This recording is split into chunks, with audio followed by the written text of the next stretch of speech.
Embryo మొజాయిజం అనేది ఒకటి condition అన్నమాట. హలో అండి, నేను doctor Sushruta, Kurnool 49 fertility centre.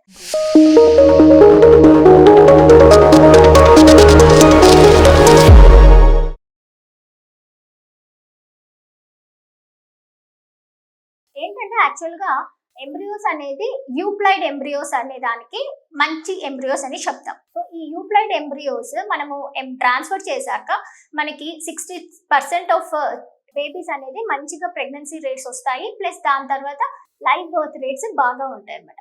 So యూప్లాయిడ్ embryos అయితేనే ఫ్రీజ్ చేస్తారు, వాటిని ట్రాన్స్ఫర్ చేస్తారు. అన్యూప్లాయిడ్ ఎంబ్రియోస్ లేకపోతే క్రోమోసోమల్ అబ్నార్మాలిటీ ఎంబ్రియోస్ ఉన్నాయి, జెనెటికల్ మ్యాటర్స్ సరిగ్గా లేని వాటిని ఫ్రీజబుల్ చేయడానికి ఉండదు. ఎంబ్రియో ఫార్మేషన్ కూడా చాలా కష్టంగా ఉంటుంది. లో గ్రేడ్ ఎంబ్రియోస్ ని ఫ్రీజబుల్ చేసినవి వీటి తర్వాత ట్రాన్స్ఫర్ చేసుకుంటే కూడా సక్సెస్ రేట్ ఉంటది అనమాట. సో అందుకని ఏంటంటే ఇప్పుడున్న సిచ్యువేషన్స్ లో డే 3 ఎంబ్రియో ట్రాన్స్ఫర్స్ కంటే కూడా డే 5 ఎంబ్రియో ట్రాన్స్ఫర్స్ కి సక్సెస్ రేట్ అనేది చాలా బాగా ఉన్నాయి.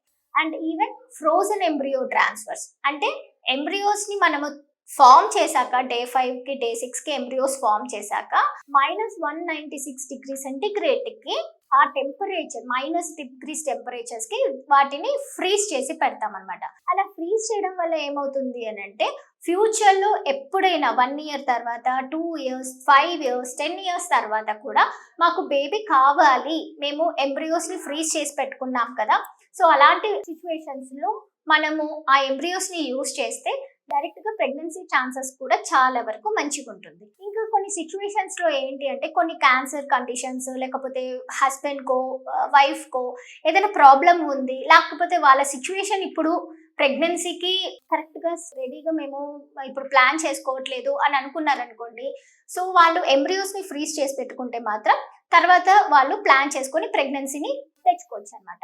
ఇంకోటి ఏంటి అంటే సో ఇలాంటి మొజాయిజం ఉన్న ఎంబ్రియోస్ ని ట్రాన్స్ఫర్ చేస్తే మాత్రం ప్రెగ్నెన్సీ రేట్స్ తక్కువ ఉంటాయి. ఒకవేళ వచ్చిన లైవ్ బర్త్ రేట్స్ అనేది అంటే ప్రెగ్నెన్సీ కంటిన్యూ అయ్యే ఛాన్సెస్ తక్కువ ఉంటాయి అన్నమాట. లేదా ప్రెగ్నెన్సీ అయిపోయినాక, డెలివరీ అయిపోయినాక బేబీస్ కి కొన్ని కాంప్లికేషన్స్ అనేది ఉంటాయి. సో ఇలాంటి కండిషన్స్ ఎప్పుడు వస్తాయి? మామూలుగా ఆడవాళ్ళలో, మగవాళ్ళలో జెనెటికల్ గా అబ్నార్మల్ బేబీస్ ఇంతకు ముందు ఏమైనా ఫామ్ అయింటే, లేకపోతే జెనెటికల్ గా వాళ్ళలో ఏమైనా లోపాలు ఉన్నాయి, లేకపోతే భార్యకి భర్తకి ఇద్దరికి ప్రాబ్లం ఉంది, సో ఆ ఒక డిసీజ్ అనేది, ఆ క్రోమోజోమల్ డిఫెక్ట్ వల్ల డిసీజ్ అనేది పిల్లలకి క్యారీ అయ్యే ఛాన్సెస్ ఉంటాయి. ఇలాంటి సిచ్యువేషన్స్ లో మనము PGTA అంటే ప్రీ జెనెటిక్ టెస్టింగ్ అనేది ఒక టెస్ట్ చేస్తాం అనమాట. ఇలాంటి టెస్ట్ చేసినప్పుడు ఏమవుతుంది అని అంటే ఆ ఎంబ్రియోస్ ని ఎన్నైతే ఫామ్ అయ్యాయో దానిని తీసుకొని దాంట్లో చిన్న బయాప్సీ టెస్ట్ చేస్తారనమాట. సో ఆ బయాప్సీ టెస్ట్ చేసిన తర్వాత దాని రిజల్ట్ వస్తుంది. వచ్చినాక ఈ ఎంబ్రియోస్ బాగున్నాయా లేదా అని చెప్పాకనే ఆ ఎంబ్రియోస్ ని మనము ట్రాన్స్ఫర్ చేసుకోవచ్చు. ట్రాన్స్ఫర్ చేసుకోవడం వల్ల ఏమవుతుంది అని అంటే ఏవైతే అబ్నార్మల్ బేబీస్ ఫామ్ అయ్యే ఛాన్సెస్ ఉన్నాయో వాటిని అన్నిటిని మనం ఎక్స్క్లూడ్ చేసుకోవచ్చు. మంచి బేబీస్, మంచి తెలివిగల బేబీస్, తర్వాత డిసీజెస్ లేని బేబీస్ ఫామ్ అయ్యే ఛాన్సెస్ హెల్ప్ఫుల్ గా ఉంటుంది అనమాట. సో అందుకనే PGTA అనేది ఇప్పుడు చాలా వరకు మనకి ట్రెండింగ్ గా ఉంటుంది అండ్ ఈవెన్ హెల్ప్ఫుల్ గా ఉంటుంది.